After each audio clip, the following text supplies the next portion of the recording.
ఎందుకని మీరు ఎనర్జీగా తయారవుతున్నారు ఎక్సర్సైజ్ చేసిన తర్వాత? బికాస్ ఈ మెటబాలిజం బూస్ట్ అవుతుంది ఆ టైంలో.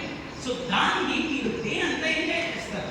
అందుకోసం చేసేటప్పుడు కొంచెం కష్టంగా ఉన్నా చేసిన 1 అవర్ తర్వాత మీ మెటబాలిజం బూస్ట్ అయ్యి అది ఈవినింగ్ వరకు క్యారీ అవుతుంది.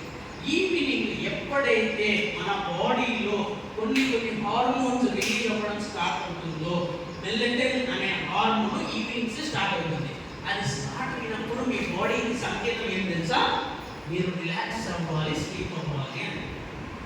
సో మెలటోనిన్ అనే హార్మోన్ కేవలం ఈవినింగ్ మాత్రమే రిలీజ్ అవుతుంది. ఆ టైంలో మీరు ఎక్కువగా వాక్ చేసి మెటబాలిజంని బూస్ట్ చేస్తే మీరు ఎవరిని డిస్టర్బ్ చేస్తున్నారు?